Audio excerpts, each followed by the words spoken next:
Boker Tov, Shabbat, Shalom, good morning, happy Sabbath. This morning, as we reflect upon the way Yah has led us throughout the years, we come to the conclusion that even if we were to live to 1,000 years, we could not thank Yah enough for what he has done for us. So this morning we have heeded his word and we have come to look at that woman, at Beher Yaakov, the woman at Jacob's well, that Samaritan woman that we have studied many times, and it behooves us to relook at her experience and see what other lesson we can learn from that situation. And so this morning we want to use our experience as a kind of a periscope to review our own lives within the context of the times in which we live. And so we see, wherever we look throughout the world, that the foremost problem in the world is that of immigration. Immigration. We see that. If you go to Europe, there are many displaced people, and there is a surge in refugees all over the world. You come to America, you see the same thing and you hear the same kind of talk among the people. You go to Africa, Asia, it's the same thing. And I'm wondering whether or not the people are really understanding what is happening. You go all over the world, you see the governments are issuing documents how best to manage the immigration situation that they're dealing with. Come to America, we see those executive orders. They are like confetti at a wedding. And we want to look at this situation and how it impacts the people of the world, because I believe everything must be looked at in the context of what the prophet Yirmiyahu or Jeremiah wrote some years ago. So come with me to chapter 16 of that book, and we will begin reading at verse 14. Therefore, see, the days are coming, declares Yahweh, when it is no longer said, Yahweh lives, who brought up the children of Israel from the land of Mitzrayim. He's saying, you're not going to so much remember what I did then. Verse 15, but here's the conjunction. Yahweh lives, who brought up the children of Israel from the land of the north and from all the lands where he had driven them, for I shall bring them back into their land I gave to their fathers. See, I am sending for many fishermen, declares Yahweh, and they shall fish them, and after that I shall send for many hunters, and they shall hunt them from every mountain and every hill and out of the holes of the rocks. So it is inevitable that we're going to see the motions of immigration and displaced people. You can call it the Exodus, but Jeremiah is here telling you that Yah is going to round up his people and bring them back to the promised land. Now, emerges from that thought is the question that nobody wants to ask, and certainly nobody has provided reasonably answer to it yet. What's happening in Gaza? What's happening in Israel? Yah said, I'm going to allow Jerusalem to become a burdensome stone to the people. Gaza being an avenue through which people are using to get to Jerusalem. Could it be? The question is posed as we perambulate through the word here. Could it be that Yah's hand is in this? In the context of Isaiah 11 and verse 11, he says, I'm going to round up all my people and bring them home. Therefore, you kind of get the impression that if you go shopping and you bring something new, you have to clear out the old thing and get space for it. So how do you explain the 3,000 people that died at Mount Sinai at the hands of Moses using his sword with the Levites? How do you explain that? How do you explain the fire and brimstone that fell in Sodom and Gomorrah? How do you explain the plagues that fell in Egypt while the children of Israel were in Goshen, well protected, well covered, well secured by Yah? How do you explain the southern tribe being taken to Babylon? How do you explain Nebuchadnezzar coming up, destroying the temple and the people? How do you explain the 10 tribes from the north that were taken by the Assyrians? And in all of these incidences, these events that I've just explained to you or present to you, Yah's hand was in them. He told Jeremiah that Nebuchadnezzar is his servant, appointed as a chastising rod to chastise Judah. So the question lingers. Could it be that Yah and is in all that is happening in Gaza? Could it be? And we want to know if the politicians and the scholars, are they really just awfulizing and catastrophizing the situation as we look at it? The only way to get a true meaning of what is happening is through the word of Yah. So come with me now to the book of Yohannan, and we're going to dilate on the 4th chapter here a little. Yohannan, that's the book of John. And the word says, so when the Adon knew that the Pharisees had heard that Yeshua made and immersed more Talmudim than Yohannan, although Yeshua himself did not immerse, but his Talmudim. He did not baptize, but his disciples did that. He left Yehuda and went away to the Galilee. He left the south and he went north.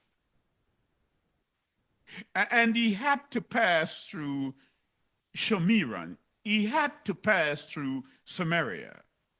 It was not an accident. He had a reason to be in Samaria. That's what the word is saying.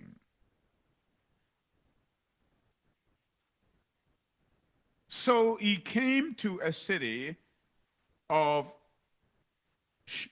Shomiron, that Samaria called Shechem. Near the piece of land Jacob gave to his son Joseph. I want you to hold it there. This woman at the well of Jacob, John says it belongs to the family of Joseph. And even more specifically to the tribe, the half-tribe, Manasseh. And Ephraim is the other half-tribe. These are two North African boys. We want you to understand that this well, Jacob's well, when the lands were allocated to the people by Joshua, it was given to the half-tribe Manasseh, born in Africa, Al-Kabulan. That's what we want to know. And the word says, Yeshua said, I have to go there. It's an appointment. The woman didn't know that she had an appointment, but Yeshua knew that she had to meet him there. And verse 5, so he came to a city of Samaria called Shechem, near the piece of land Jacob gave to his son Joseph. And Jacob's fountain was there. So Yeshua, being wearied from the journey, was sitting there at the fountain. It was about the 6th hour. It was about noonday. It was about noonday. That's what he wants us to know. But it's worth saying a little bit more about that area and that type of people. Because distinctly, as we are being told by the scripture, is that the Jews at that time and the Samaritan, they did not get along. They did not get along. And we see that throughout the world even today. Some people are shunted away from certain resources and are made poor, and they don't figure in the thinking or the policies of other people. Some people are disliked because of the melanin content in their skin. Some people are that way treated. Other people believe they have a right to own them, and did own them at some point in slavery. But if you join me in 2 Kings, that's Melech, 2 Kings, and chapter 17, and we will begin reading at verse 22. And the word says, for the children of Israel walked in all the sins of Jeroboam. They did what? They walked in all the sins of Jeroboam, which he did. They departed not from them until Yah removed Israel out of sight. Did you hear me? Is Yah's hand in all that is happening? That was my question earlier. He removed them out of sight, as he had said to all his servants and prophets.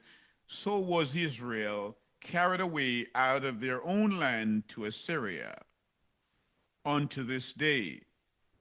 Did you get me? The Assyrians then, they had a system whereby when they take the people out in captivity, they would leave them in other places and bring the people from other places to fill the gap. Just like you're seeing today. Displacement. It's not new. It just means that governments all over the world are practicing old sins. That's what is happening. And so, Second Kings speaks to us not anciently, but existentially this morning. And it says, and the king of Assyria brought from Babylon, and from Cutha, and from Ava, and from Amath, and from Sepharvaim, and placed them in the city of Samaria. Do you get that? It says he took the children of Israel, the northern tribes, most of them, not all of them, and brought them to Assyria. But from those places I just mentioned, he brought new people and placed them in Israel. Now, if you don't know this history over time, these people and their descendants, you would think that they are Jews, they are Israelites. You would think that. But the word is letting you know exactly what happened. And so it was at the beginning of their dwelling there that they feared not Yah. They did not have any respect for Yah, these people. They were new to it. Therefore, Yah sent lions unto them, which slew some of them, wherefore they spoke to the king of Assyria, saying, the nations which thou hast removed, and the place in the city of Samaria, know not the manner of Yah of the land. They don't know Yah. Therefore he had sent lions among them. Did Yah have a hand in this? The word said he did. And behold, they slay them, because they know not the manner of the Yah of the land. Then the king of Assyria commanded, saying, carry thither one of the priests, whom he brought from thence, and let them go and dwell there, and let him teach them the manner of the Yah of the land. Teach them. What point am I making? Is that it seemed to me here that this woman of Samaria was a descendant of one of these people. Her religion was mongrel, in that she worshipped in the mountain of Gezerim, believing that what she's doing is right, believing that she had the right religion. They believed, yes, they did, of the 5 books of Moses, but not everything else. Unless she understood the range of her history, she would not have known her origin. So that was the capital of the northern kingdom. And they were taken away because of unbelief. You know well that that place was split into the kingdom of Israel after the death of King Solomon. And so they divided themselves up and would not go to Jerusalem to worship. So this woman, who is a descendant of such people, it seems, comes to the well. And Jacob's fountain was there. So Yeshua, being wearied from the journey, was sitting there at the fountain. It was about noon, the 6th hour. A woman of Shemiran came and drew water. She came to draw water. Yeshua said to her, give me a drink. For his Talmudim had gone off into the city to buy food. The woman of Samaria, therefore, said to him, how is it that you, being a Yehudi, how is it that you, being a Jew, ask a drink from me, a woman of Samaria. For Yehudim do not associate with we, the Samaritan. They don't do that. So it is strange. It intrigues me to know that you did that. Why are you doing that? That's what she's saying in unspoken words, her thoughts. Yeshua answered and said to her, if you knew the gift of Elohim and who it is who says to you, give me to drink, you would have asked him and he would have given it to you. He would have done that.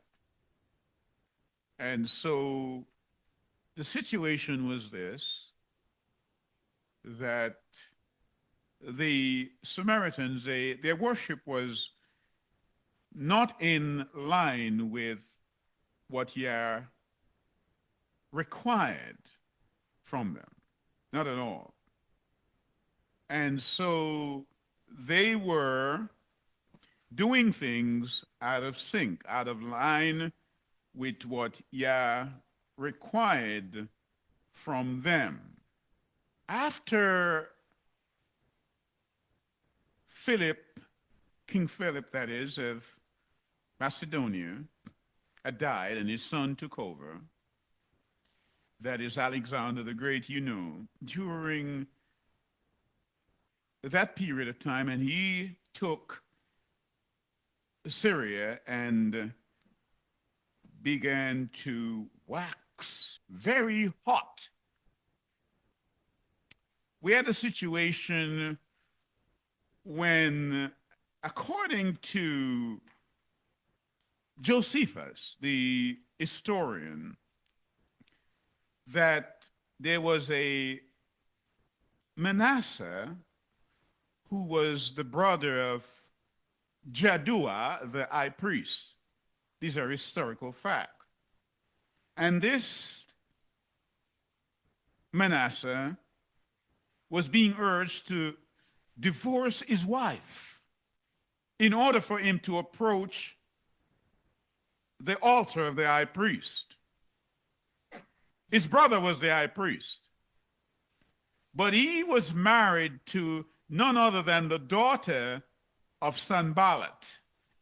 And we know Sanballat very well in the time of Nehemiah, who was an Horite, and in fact, as you know, he was the part of the group of the people who were trying to stop the rebuilding of a second temple.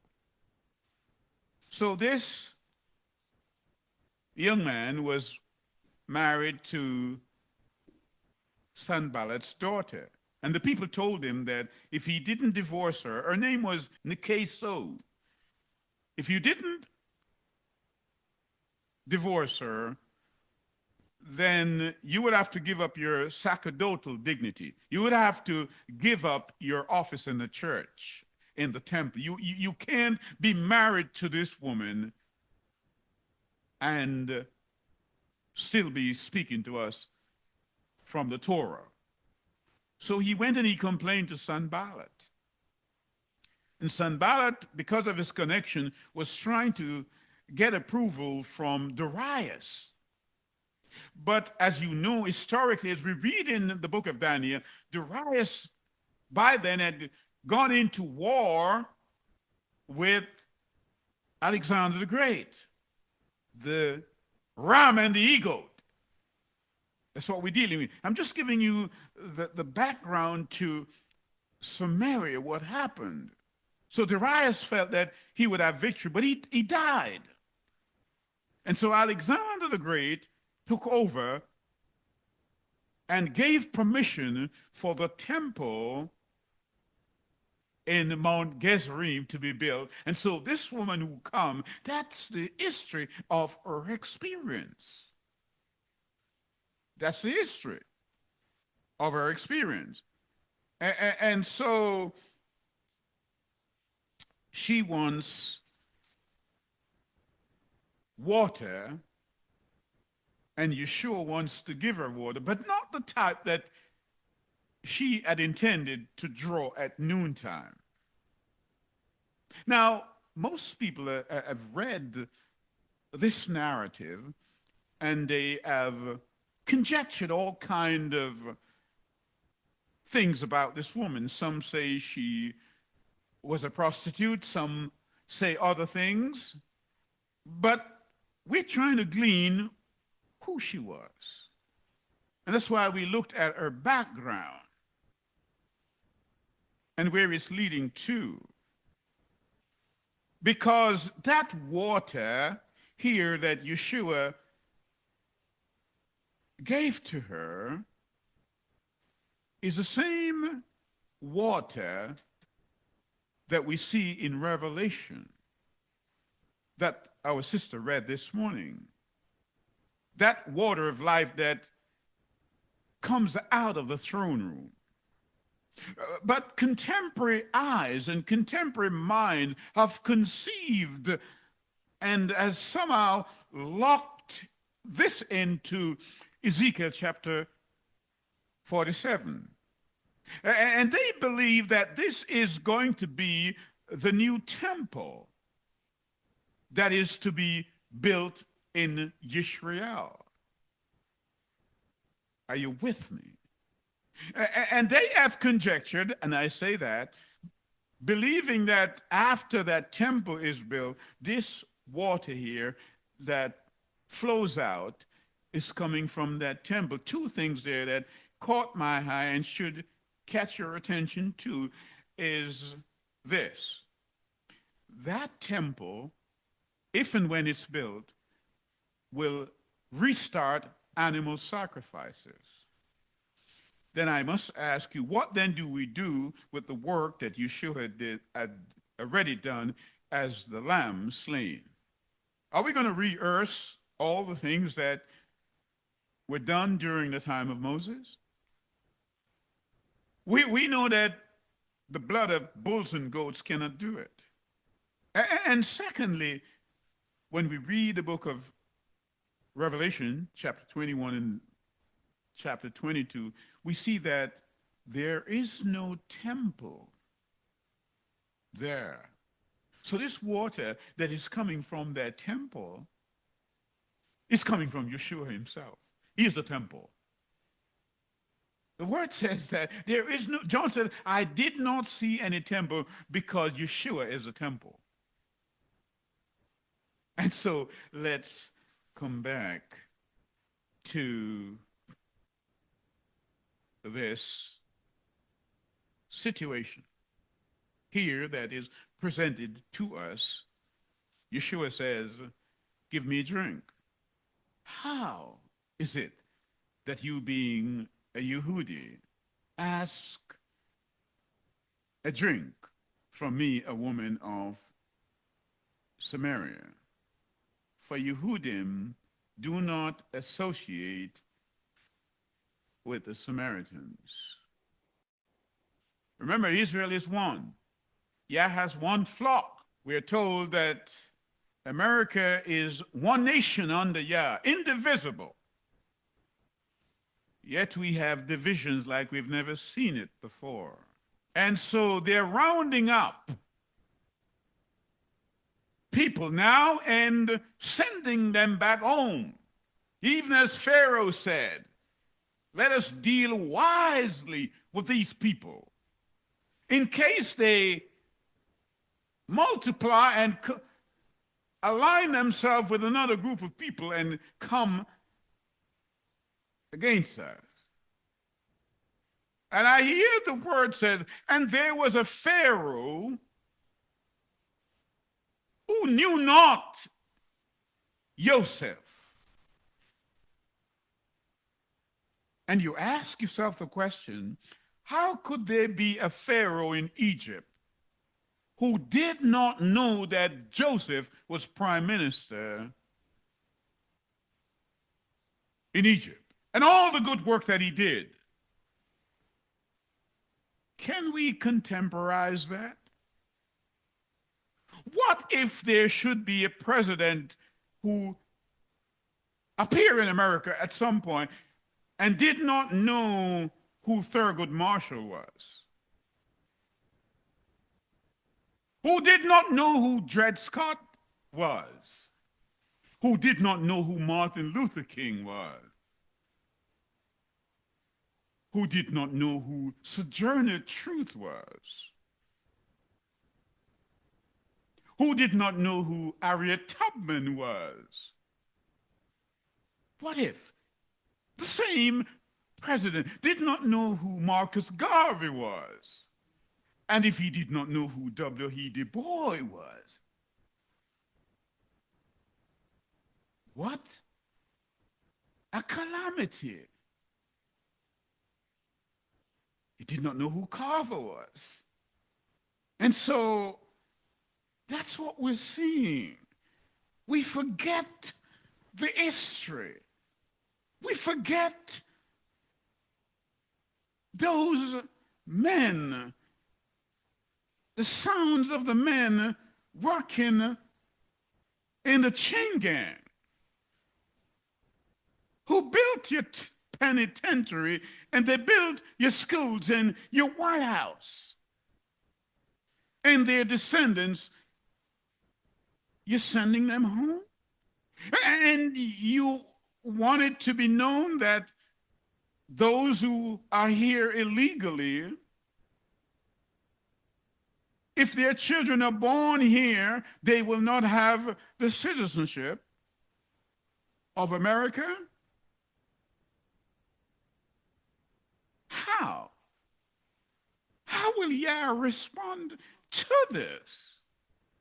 It bothered him when the children of Israel, our people, were in Israel under the reign of Pharaoh. It bothered him.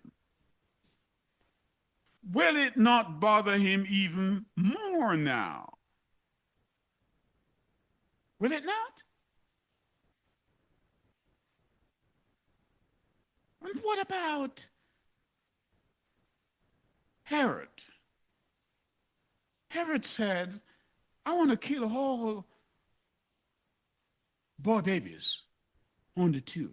So we have the kind of Pharaoh policies and Herodian mentality. Let's call it Herodians. That's who we're dealing with all over the world, with their policies to displace people and put them where they think they ought to be. Is there not a Red Sea that's waiting for them? I asked myself that question. I asked myself. You've got to ask yourself, are they not Yah's people? You have the resources, but you lock the windows of liberty, and you want to put them in the Alcatraz of their experience.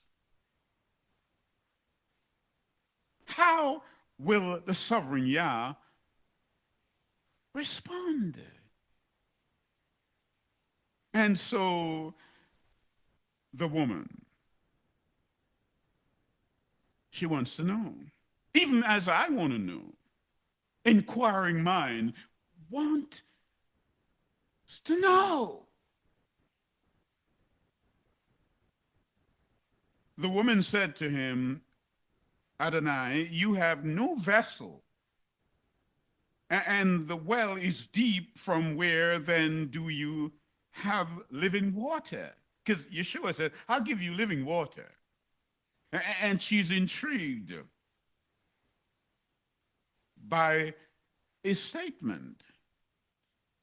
You see, as we go through this, may I ask you, is it well with you?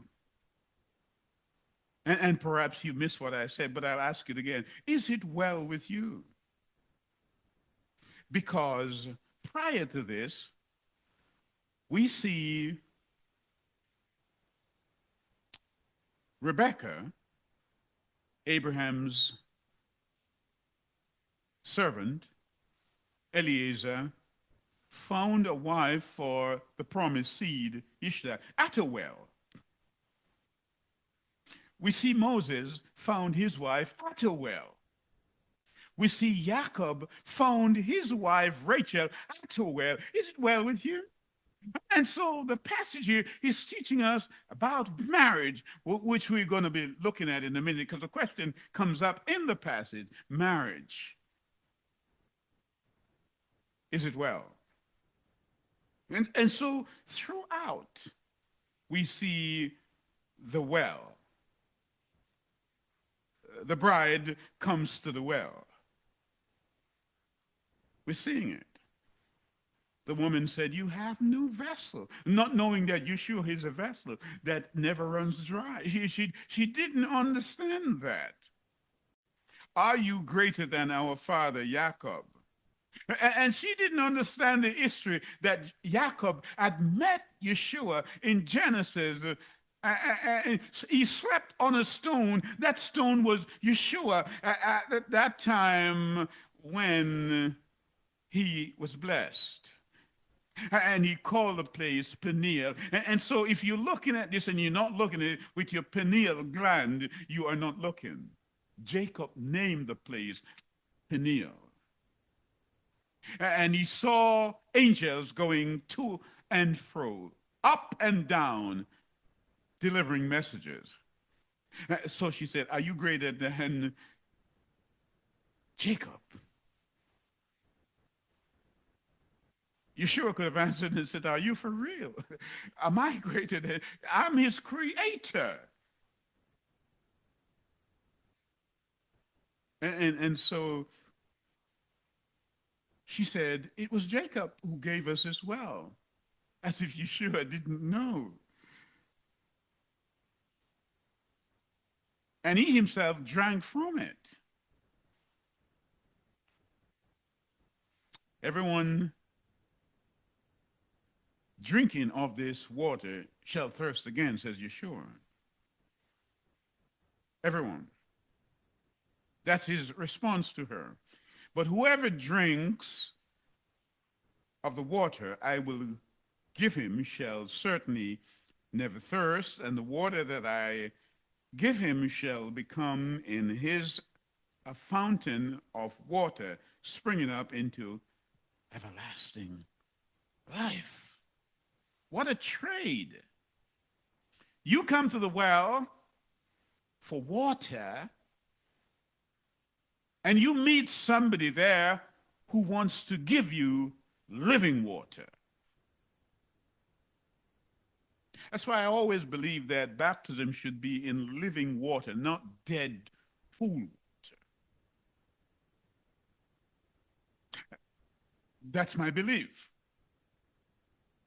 The woman said to him, Adonai, give me this water so that I do not thirst, nor come here to draw. Yeshua said to her, go call your husband. Go call your husband.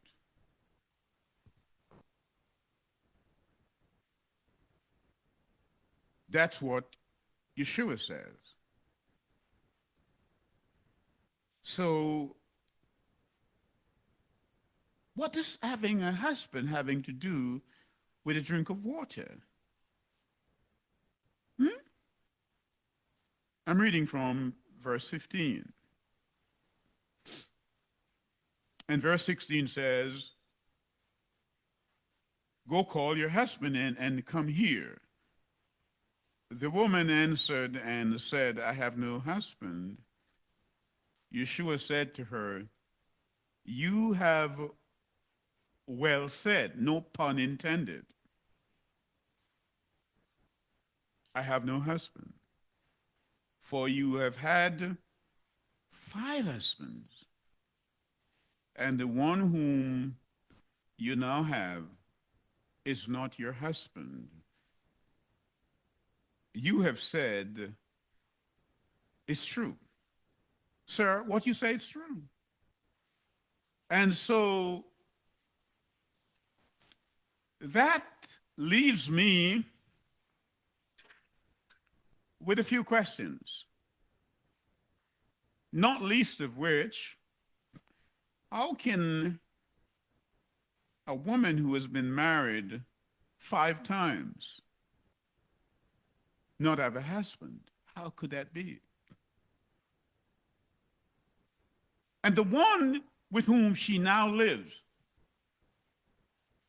she cohabits, her paramour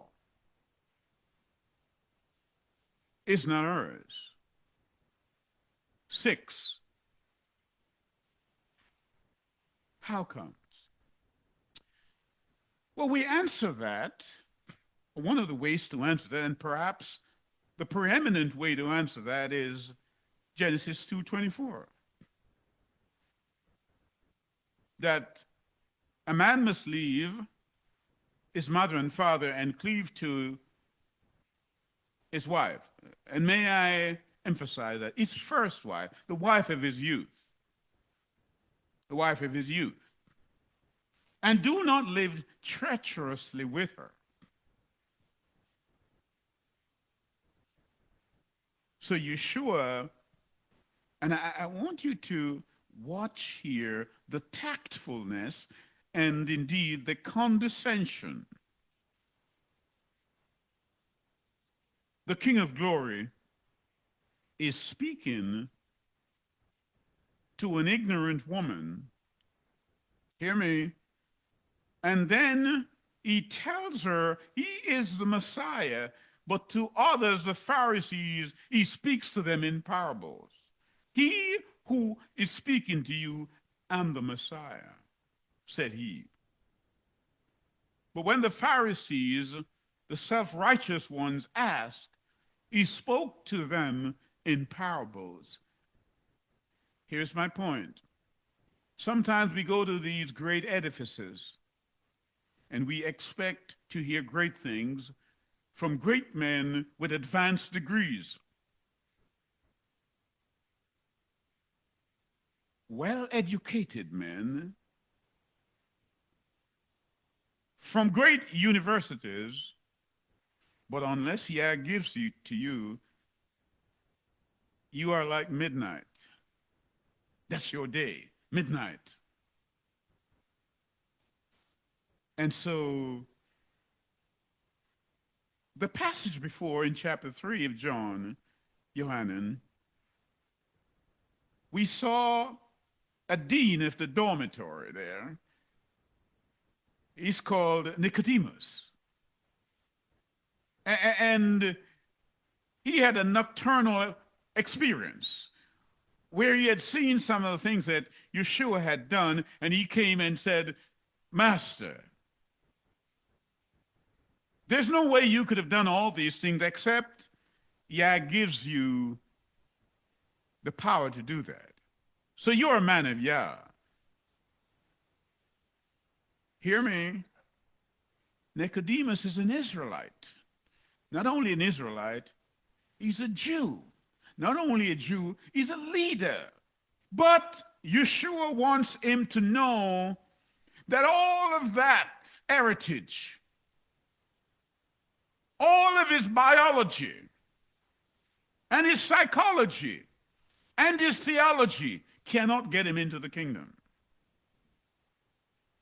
He must be born again, not only by water, but by the Spirit. So when I hear people beating their chest, I am the seed of Abraham.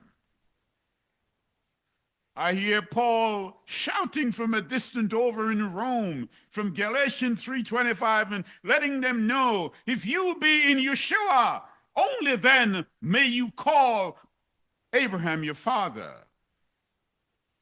So what then do we do with the people today who reject the Messiah and claim to be children of Abraham? How? What do we do with them? And then you ascribe the land and say this is theirs. May I deposit this view that when Paul speaks, Paul is letting you know that the descendants of Abraham, and not his biological blood seed, but his spiritual seed, the promised. You cannot reject Messiah and claim to have a place in the kingdom. And so the woman wants to know where to worship. That's another aspect that this passage in chapter 4 brings up. So we're dealing with marriage and we're dealing with worship. The same things we have today, because it has to be this way, just like it was in Noah's day. So let's look at the marriage first, and then we look at the worship and bring this thing to a conclusion. So marriage, we know, just like the seventh-day Sabbath, it's the two institutions that were made in paradise.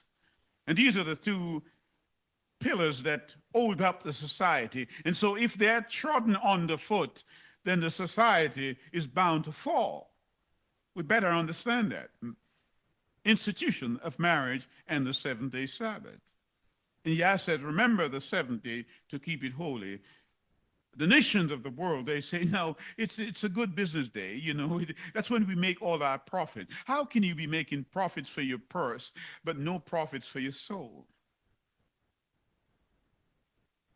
I'm speaking now to the stockman, the stock market.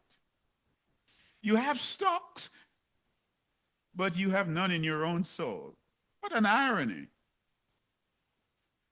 And so let's come to Matthew, and you're going to look at chapter 5.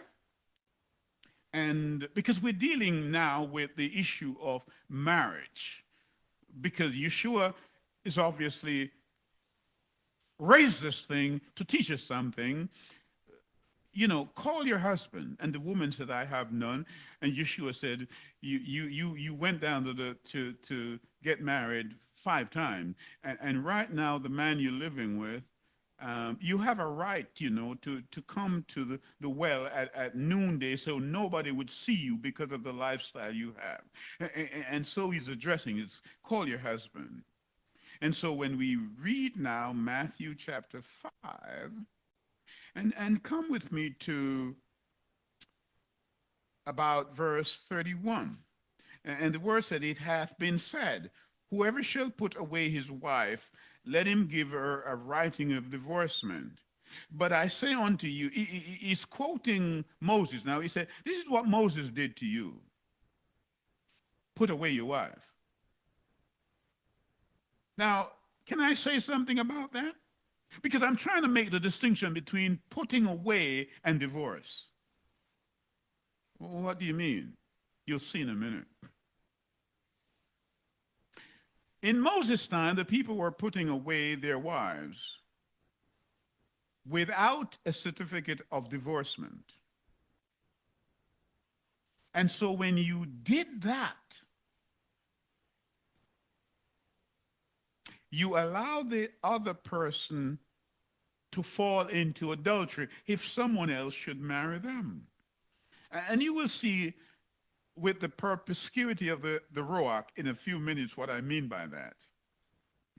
Verse 32, but I say unto you that whosoever shall put away his wife, saying for the cause of fornication, causeth her to commit adultery, and whosoever shall marry her that is put away commit adultery. Let's hold it there. Yeshua says, the only time you can put away your wife is if she commits fornication. That ought to ring some bells in your ears. And so what do you mean? Well, the question comes, what then is fornication? Fornication is between two people who are not married. If it's between married people, the word said it's adultery. So what Yeshua is here addressing, he's saying when two people get engaged, betrothal. It's a binding relationship, as it is in Hebrew. But if somebody at this point commits fornication, meaning they went out and be intimate with another person during the time of courting, they have committed porneo. That's the Greek. They have committed fornication. He says, that's the time, if you're going to divorce, you divorce from that binding relationship. You had already pledged. You already given a ring or a watch to that person and give them your word that you're going to marry them. If at that time fornication takes place, that is when you put them away and give them a certificate of divorce. If you don't do that and that person goes and marry another person, they commit adultery. Two different things. Two different things. So come with me now to Matthew 19. We're still addressing this woman because she's got to get her life cleaned up because she wants that living water. And many of us sit in churches and in temples and in all kind of high position, and we carry the same sins that this woman had. Oh, there are so many Samaritans in our churches, and nobody to sit at the well with them and teach them. And so my question comes back, is it well with you? Chapter 19. Chapter 19. Verse 4. And he answered and said unto them, have you not read? This is Yeshua speaking. Why is he saying that to them? Then you have to come to verse 3. He said, the Pharisees also came unto him, tempting him, and saying unto him, is it lawful for a man to put away his wife for every cause? And he said, have you not read? Yeah, people come to you and say, well, my church teaches that, and my pastor says this, and my bishop, he has a double master's and he has a PhD, and he says this. Yeshua said, have you not read? Did you not have eyes to see in the word yourself? Did you read? You cannot rely on your intuition. You cannot rely on your pastor's word. Did he preach what Yah said? Did you not read? Did you not read? That which made them. Who made them? He's saying, hi, I who made them. I'm your creator. John 1:1. Are you with me? I made them. At the beginning in Genesis, when I made them, he made them what? Male and female. You better tell that to this woke people. He made male and female. And so the question must be, who made trans? Is it a social construction? He said, when I made them, I made male and female. Verse 5, and said, for this cause shall a man leave father and mother, and shall cleave to his wife, and they two shall become one. He's quoting Genesis 2:24. Wherefore they are no more two, but one flesh. What therefore Elohim hath joined together, let no man put asunder. They say unto him, why did Moses then command you to give a writing of divorcement and to put her away? He said unto them, Moses, because of the hardness of your hearts, allowed you to put away your wives. From the beginning, it was not so. I never mandated that. It was never my intent. It was a lifelong relationship, and only the sleep of death should intervene in the marriage of a man and a woman. That's what he's saying. Only the sleep of death. And I say to you, verse 9, Whoever shall put away his wife, except it be for fornication. Only when you're courting and somebody cheats on the other during courtship, during engagement, and shall marry another, commits adultery, and whoever marries her is put away, which is put away, commits adultery. Do you see the chain of events here? Do you see the chain of events? And the church will not link the broken Lincoln for the people so they can be tied to Yeshua and not to their emotions? Can you not see that? Have they not read? So this woman, she has been through 5 events like this. 5. Believing she's divorced. But in the annals of heaven, she is listed being married to her first husband. Go call your husband. Notice you didn't hear me. Let me say it again so you get the point that I'm making. Yeshua says, go call your husband. If Yeshua was understanding things the way the existential culture understands it, he would have said, go and call your husbands. He didn't do that because he realized that the illegal nature of these marriages. He understands that. And so this culture must come on board with, yes, truth. The churches must come on board. We read earlier where that young man who had been married to Sanballat's daughter could not take the pulpit, could not take the altar. The people were pushing him out, letting him know that being a priest is not a sinecure office. No. You cannot come here with filth on you. Give up your sacerdotal dignity. You must get clean. Nicodemus, you got to be washed spiritually and by water. And the same message is being given to this woman. By which time she says, you're a prophet, you know. You're a prophet. And so now she wants to know, all right, I'm getting all of this true. Where do I worship?